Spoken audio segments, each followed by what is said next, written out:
Around 200. That's not bad. It's not terrible. It's like 2 gallons? It's about, on this one, I think it's closer about 3 gallons. Okay. Yeah. 150 pounds, 100. 60, 70 miles a gallon, something like that. Not bad. Yeah. Not bad. We fill up the SCL500 first fill up, and we got 131 miles on the first tank. Of course, I didn't run it to empty. I was at about a quarter tank, it said. Put 2 gallons of fuel in there, so we got about 63 miles per gallon on my first fill up. Not bad. Let's go ahead and fire her up. Other than the fuel economy test we just did, around 63 miles per gallon, we're taking the SCL500 off-road. This is a scrambler from Honda. A scrambler traditionally was a production motorcycle for the streets that they modified to be able to handle some off-road bits. A little bit of off-roading back in the day in the 60s. This is based off of the CL, I believe, in the early 60s. And we're going to take this bad boy off-roading today. I'm very, very excited to see what it can do and maybe what its limitations are. Now, here in South Florida, I don't have the world's greatest off-road places to go.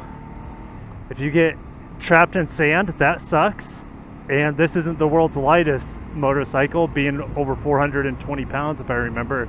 So I don't want to do any too crazy off-roading today, get stuck in sand, get stuck in a swamp, get eaten by alligators or bears or pythons, panthers, whatever else can kill me out here in Florida. So we're going to be doing pretty simple off-roading today, but we have to get out of the neighborhood. That's the thing. Like getting out of the, oh man, I just got hit with concrete from that saw. Concrete saw.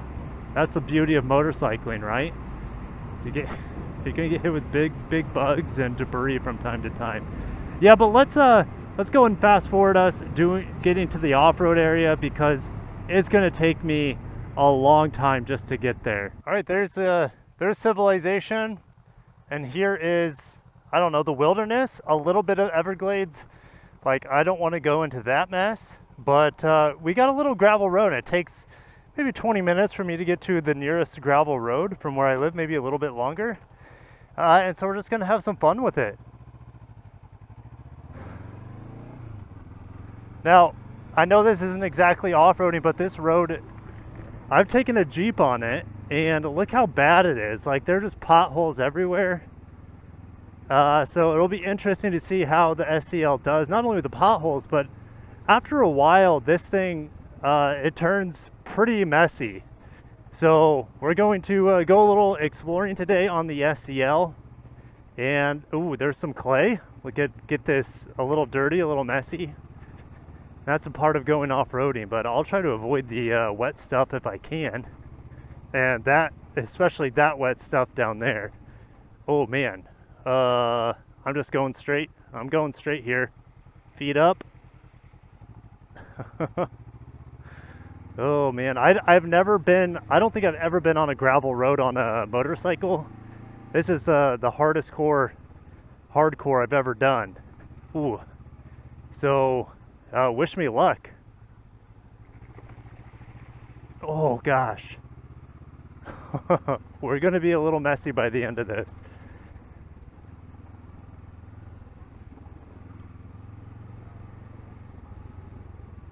Oh, let's go around this one if we can. This makes me want to have a dual sport. I know the SCL kind of is a dual sport. Oh man, that trail looks interesting. And let's talk about the suspension. The suspension on road, it's fine. It seems pretty average. Maybe on the soft end a little bit. And it's not very firm in the corners. But holy cow, it's doing an amazing job soaking up these bumps. Way better than I was expecting. I thought I was going to be absolutely miserable out here on these gravel roads. And I'm pleasantly surprised that it's pretty cushy. In fact, I feel more comfortable here than I did when I was in the Jeep. Ooh, I mean, how many gators can you imagine is in this water right here? I don't want to find out, but that is somewhere I don't want to go. And it's beautiful though, my gosh. And I'm not going down there. I will go down that way. You see that big radio tower there? That is literally a radio station's tower, of course. South Florida Water Management District vacant lands open dawn to dusk. Hiking, horseback riding, fishing, bicycling allowed. No hunting, motorized vehicles. You see a snowy egret flying around. That's beautiful, man. So that means if I go that way, they're saying no motorized vehicles. I mean, absolutely beautiful. But what an unhospitable land there's very few parts of land like this in Florida. This used to be all of the state of Florida before mankind terraformed it into, I don't know, retirement paradise. But man, it is absolutely beautiful. I've been down this road right here with a Jeep Wrangler, my neighbors, but there was no water down there. The last time it was just sand. So that's all covered in water now.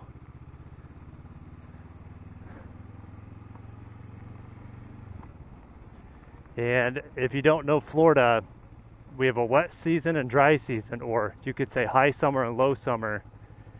And all that area was not underwater. It was just sand when I took the Jeep out here, the 4xe. I'm in third gear. This is really a second gear road. All right. So here's the radio station tower. And I'm not going there. Nor am I going down there.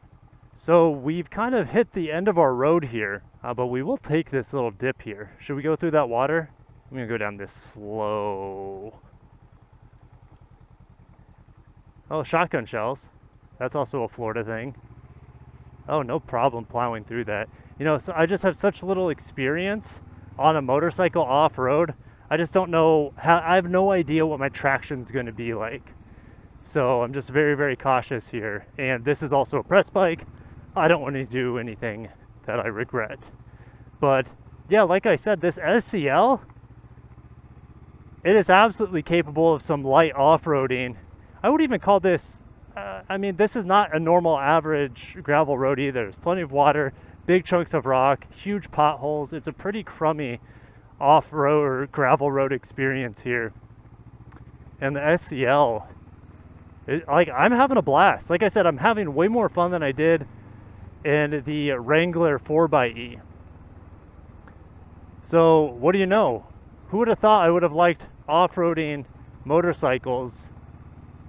And I mean, this isn't even real off-roading. It's like, I want to get a dual sport now and explore the unknown. Like, how fun would it be in this area during the dry season, which lasts, gosh, I keep getting distracted about the seasons here. All right, so rainy season is May till like October, which is also hurricane season. And the dry season, aka winter, is from November to April or so. This is just so much fun. I'd love to have like I mean, this is doing great, don't get me wrong, but I wonder what it would like to be to have like a DRZ or something, or a DR600, or even some of Honda's off-road bikes, like the CRF 350L or 300L, I think is what it is. Oh man, this is fun. Okay, let's carry a little bit of speed. I'm standing up a little bit, going through this.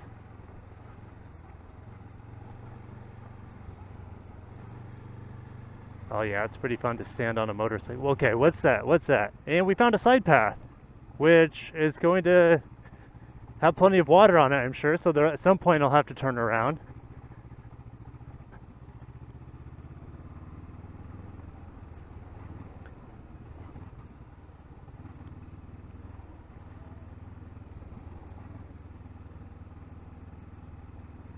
It's an odd feeling to have plants, like these little bushes on grasses or whatever these are, to hit your boots. You're not used to hitting anything with your boots in the middle of the day. And we've ran out of real estate here. So we're gonna flip it around.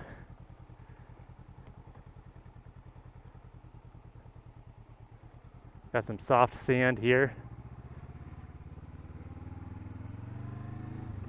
And that was a fun little alternative path there.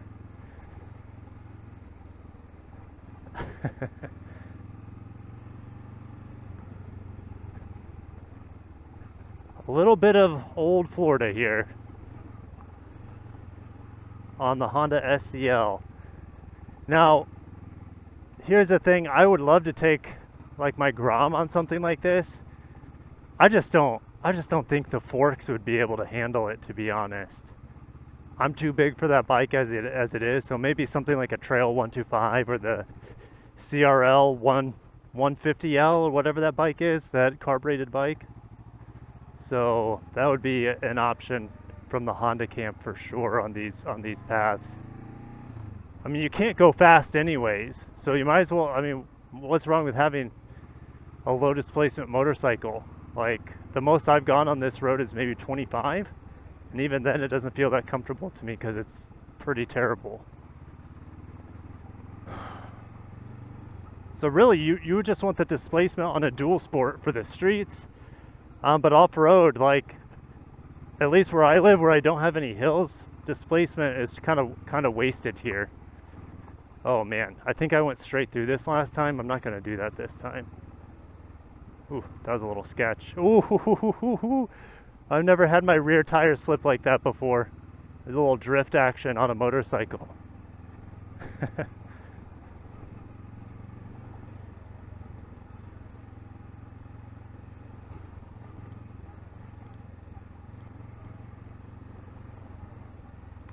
And we're pretty much out of the thick of it, the weeds. So let's go and just purr into third gear and finish this off maybe with a little concrete run here. Oh, there's a big pothole. And that's what the SCL500 can do for you. It can do this off-roading stuff, or you could say some real crummy gravel roads. And here we go, this guy's coming through. Oh no, he did a U-turn. He got me good. Another shotgun shell there as we come back to civilization.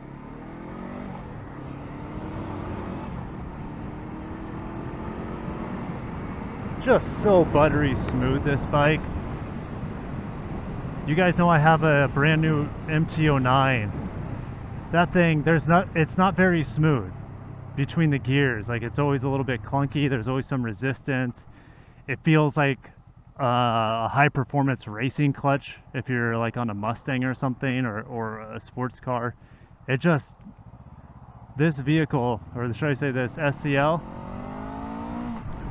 just is so smooth. Even though it's a twin, it gets a little vibey, but like the clutch engagement, everything is just unbelievably smooth. It really feels just like a larger displacement Grom. There's nothing wrong with that. Love my Grom. Love the Grom.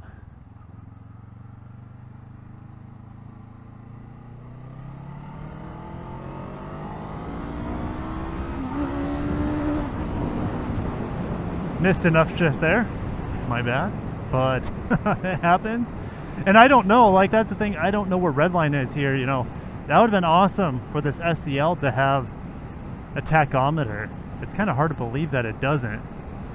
Does it need one? Absolutely not, because I hardly ever rev it that high. Before I got to that off-road location, I hadn't revved it that high. Like, I actually don't know where redline is on here. Obviously on the RPM, but I don't know where it's at auditorily or vibrationally.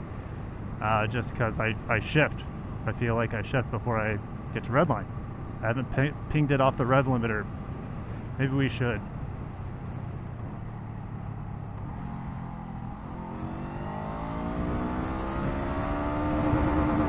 Second goes to 56 miles an hour.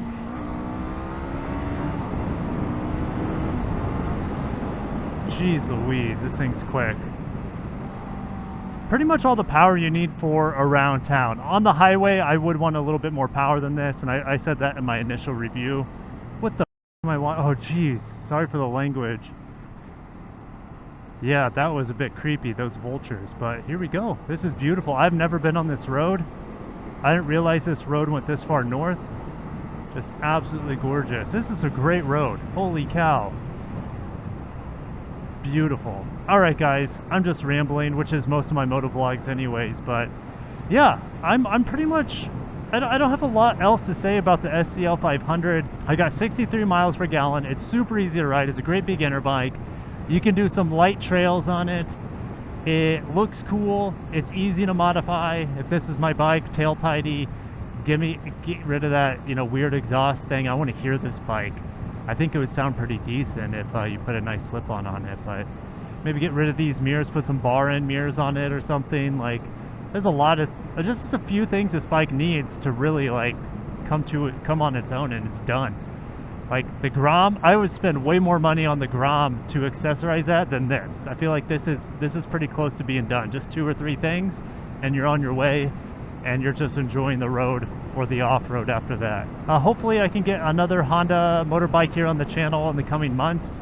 Honda has been very gracious in letting me keep this thing for about 2 months now. You know, the seat, I would say I would change out the seat for a more comfortable one, and one that has a little back to it, maybe, because when I go between this bike and the MT-09, I just feel like I'm going to slide off the back of this because it has a flat seat. But the aesthetic of a flat seat is absolutely amazing.